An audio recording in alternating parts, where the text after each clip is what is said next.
Through video games, people are able to reduce their anxiety, relieve tension, and make friends with people all across the world. While the psychology of video games is beneficial to our mental health, can this psychology be applied to our physical health? In this video, I'm going to discuss 26 pieces of video game research covered by 5 research papers. Research will demonstrate how the psychology of video games can help manage pain, help with disabilities, help cancer patients, and more. So please sit back, relax, and enjoy. Paper 1. Pain Management. There are times in our life where pain is unavoidable, like going through a medical procedure. While this pain may be unavoidable, it is in our best interests to minimize it as much as possible. For example, research shows that if we report high levels of pain and discomfort during a medical procedure, this can actually slow down our healing process later on. So what is the best way to minimize pain and discomfort during a medical procedure? This was researched in a study conducted by Anand and al. In this study, they wanted to figure out how best to minimize pain and discomfort in young people. For this, they researched 3 options: having parents talk to the child, having the child watch a cartoon, and having the child play a video game. They would compare this data to a control group of children who did not experience any type of distraction. For this study, they recruited 180 children aged between 6 to 10 from a Turkish hospital. These children were visiting hospitals to undergo a blood test. The blood sample was taken from the same nurse to ensure standardization across all children.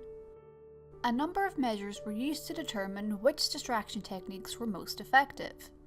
To rate their discomfort, the children's fear scale was administered to children before and during the procedure. To measure amount of pain experienced, the Wong-Baker Faces Pain Scale was used to determine pain levels during the procedure. Not only were young people asked about their pain and discomfort, but their parents and the nurse were also asked to rate how much pain and discomfort they felt the child was in. When analysing the data, the researchers found that the children who played a video game experienced lower pain and discomfort than the other distraction techniques. This is an exciting finding, as video games can be a cheap, non-invasive, and entertaining method of reducing pain and discomfort during medical procedures. It should be noted that this is a very recent finding, as the study was published in February 2019. I look forward to researchers reading this study and conducting their own research on video games and pain using different age groups and different medical procedures. For now, it's a very promising finding. Paper 2. Intensive Care Rehabilitation. Hopefully you never have to spend time in an intensive care unit. But if you do, you may be exposed to what is known as ICU acquired weakness. ICU acquired weakness refers to muscle deterioration as a result of spending so much time in bed. More than 25% of those who survive their ICU stay experience this weakness, and it can have long-term detrimental effects on your quality of life. To combat this, researchers are developing methods of mobilizing these patients from the comfort of their bed. One such method is in-bed cycling. 2 researchers, Hendricks and Buys, hypothesized that they could improve the efficiency of in-bed cycling by gamifying it. To test this, they conducted a small-scale pilot study of 16 ICU patients. They compared regular in-bed cycling with a gamified version of in-bed cycling, challenging participants to travel longer distances at higher resistances. They found that participants who had a video game attached to their in-bed cycling traveled significantly longer distances with a higher peak resistance and average resistance than those with regular in-bed cycling. The physiotherapists responsible for delivering the therapy also noted that participants who played the video game had a lot more fun and enjoyed the additional challenge that it offered.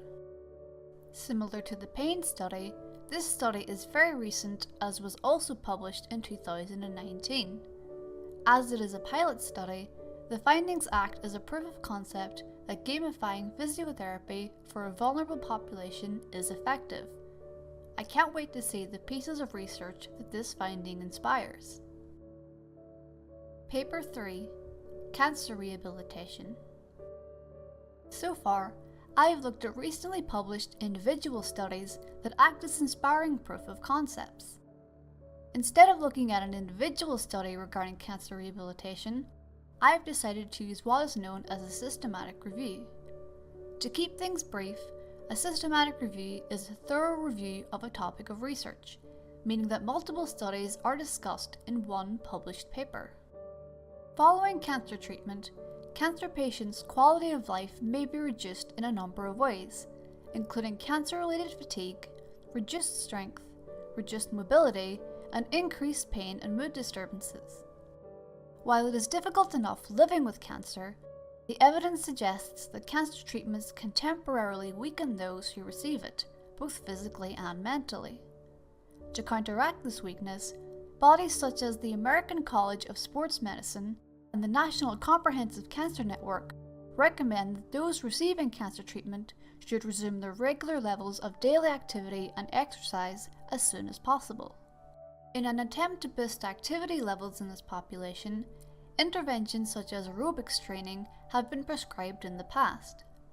While these exercises could reduce cancer-related fatigue and improve quality of life, it was found that it was sometimes a struggle getting people to show up, with lessons sometimes containing less than half their participants. This means that while exercise programs can help cancer patients, it can be a challenge to even get them there to benefit from it. This is where video games come in. Noting the shortcomings of previous interventions, it was theorized that video games could help in 3 ways. Due to affordable technology such as the Nintendo Wii, cancer patients could exercise from the comfort of their own home rather than getting ready, traveling to the location, and traveling back. Removing these obstacles is a benefit to those suffering from cancer-related fatigue and mobility issues. Software made for systems such as the Nintendo Wii is designed to be user-friendly. This means that patients don't have to fit their exercise around a certain instructor or teacher. They can just get up and go whenever they like. Due to the range of software available for systems such as the Nintendo Wii, it was theorized that it could be useful for combating the low attendance rates of previous exercise programs. One of the most cited reasons why participants didn't attend is because they simply found doing the same monotonous exercises over and over to be boring.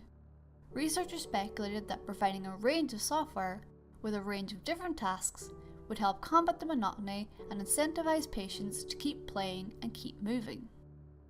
In 2018, a systematic review on the effectiveness of video game exercise programs for cancer patients, henceforth referred to as extra gaming, was published by Tufts et al.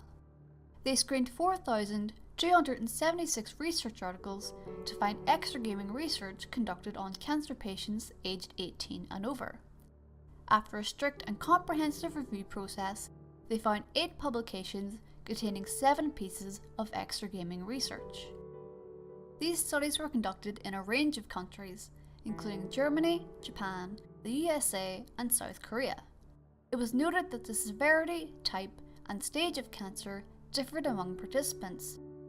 4 out of 7 studies used the Nintendo Wii, while the remaining 3 studies opted to use other extra gaming hardware, such as the interactive Rehabilitation and exercise system. A number of benefits were found for extra gaming in the studies reviewed. Through extra gaming, muscle strength and balance could be improved and accidental falls could be minimized. It was found that shoulder, elbow, and forearm function could be improved through extra gaming. Not only did extra gaming significantly improve average number of steps taken per day, but it improved participants' walking confidence. Regarding mental health, extra gaming was found to significantly decrease depression scores, and participants stated via interviews that extra gaming made them feel less stressed, more relaxed, and happier. So what about adherence rates? Are cancer patients more likely to stick with these extra gaming programs? Compared to the less than 50% adherence rate found in non-extra gaming programs, the lowest reported adherence rate in the studies identified was 87.6%, with the highest being 100%. When asked what they thought of extra gaming, participants reported the program to be fun, easy to use, convenient, and relaxing. It should also be noted that one study set out to evaluate how safe exergaming was for cancer patients to use. They found that there was no muscle, skeletal, or general adverse effects associated with exergaming. By reviewing these studies, we can see that exergaming is a safe, affordable, enjoyable, and convenient method of dealing with cancer-related fatigue and muscle weakness associated with cancer treatment. It is particularly useful for combating the low adherence rates to exercise programs for cancer patients. Exergaming is so enjoyable that cancer patients want to continue with it, resulting in both physical and mental health benefits. Paper 4. Stroke Rehabilitation. Every 2 seconds, someone across the world will suffer from a stroke. While more people than ever are surviving their strokes, almost 2/3 of stroke survivors leave hospital with a disability. A common impairment stroke survivors suffer from is torso malalignment, also known as trunk malalignment. This means that stroke survivors may have problems maintaining balance and distributing their weight, resulting in common tasks such as reaching out for an object becoming a difficulty. To correct trunk malalignment, it is necessary to engage in intensive and repetitive exercises. This results in a similar issue to cancer rehabilitation. While these exercises help them and strengthen them, it can be difficult to keep people engaged and interested.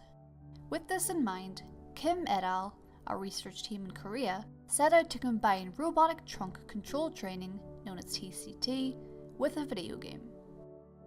During a 4-week research period, 18 chronic stroke patients were given 5 sessions of TCT per week, while 20 patients were given 10 sessions per week. The TCT itself was quite fascinating. As seen here, patients sat in what was described as a robotic mechanical frame. This frame was equipped with pressure sensors to detect how patients were distributing their weight. While in this frame, patients played one of 4 video games controlled by moving the cursor on the screen. They could pop balloons, catch fruit, aim an arrow, or throw a basketball.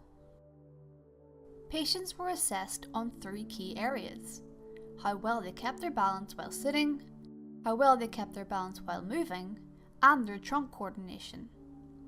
After the 4-week period, it was found that patients had significantly better sitting balance, moving balance, and better trunk coordination. It was also found that results didn't significantly differ between the 5-session group and 10-session group. This has interesting implications for stroke survivors. These findings suggest that playing a game via TCT around 20 times is enough to significantly improve stroke-induced disability. However, the study does have 2 limitations.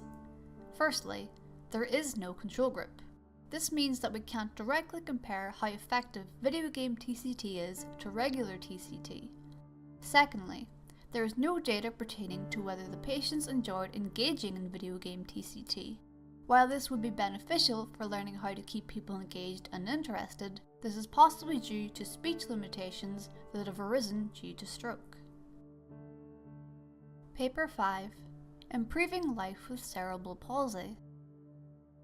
Cerebral palsy is a developmental disorder that affects movement, posture, cognition, language, and vision. Cerebral palsy can differ in its severity from person to person, but its effects are lifelong. With this in mind, research attention has focused on how to improve the quality of life for those with cerebral palsy. Returning to systematic reviews, a systematic review was published in 2018 by Lopez et al. This review set out to identify research which used video games to improve the lives of those with cerebral palsy. Starting with an initial sample of 561 papers, they identified 16 studies which use video games to improve quality of life. From this, they split the papers into 2 categories: home-based interventions and clinical setting interventions. While home-based interventions involved playing video games at home, clinical setting interventions took place in locations such as rehabilitation centres. The findings of these studies will be discussed under their respective categories. 7 of the 16 studies identified took place at home, using either a Nintendo Wii, Microsoft Kinect, or PlayStation Eye. These studies aim to improve either upper limb function, mobility, balance, or motor performance. An example of a study's time frame includes playing for 1 hour per week for 12 weeks. The home-based intervention group produced positive findings. The majority of studies reported high levels of engagement and enjoyment with the therapy, and studies were able to produce such benefits as longer exercise time, increased physical activity, and improved motor control. However, 2 studies noted that participants grew bored with the selection of games that they were provided, with one study noting that only 4 minigames were made available. A benefit identified from playing at home was that families would become involved in the participants' treatment and help encourage them and motivate them. It is possible that the user-friendly and entertaining nature of video games helps involve other people, turning what could be an otherwise monotonous muscle strengthening exercise into an exercise that is fun for all the family. 9 of the 16 studies identified took place in a clinical setting. These studies used a range of hardware including the Nintendo Wii, Wii Fit board, Microsoft Kinect, and VR headsets. These studies aim to improve either mobility, motor skills, balance, ankle strength, or general physical activity. An example of a study's time frame includes playing for 20 minutes per week for 24 weeks. The clinical setting intervention group also produced positive findings. In a clinical setting such as a rehabilitation center, video games were able to improve coordination of motor skills, improve balance, and increase physical activity. Participants noted how fun the video games were to play and preferred them over other types of rehabilitation, but it was also noted that efforts should be made to include a range of video games rather than repeatedly using the same games. Participants also noted great enjoyment when being able to play multiplayer games with other participants. This review shows that no matter where the setting, video games have the power to improve the functioning and quality of life of those with cerebral palsy. At home, families can get involved with the camaraderie of gaming and help young people feel less like they are engaging in physical therapy. In a clinical setting such as a rehabilitation center, those with cerebral palsy could potentially meet friends like them and bond while playing multiplayer games. Thank you very much for watching, and I certainly hope this has been educational. This work would not be possible without the support of my lovely patrons on Patreon. I would particularly like to thank the Platinum patrons that you see listed here. From the bottom of my heart, thank you.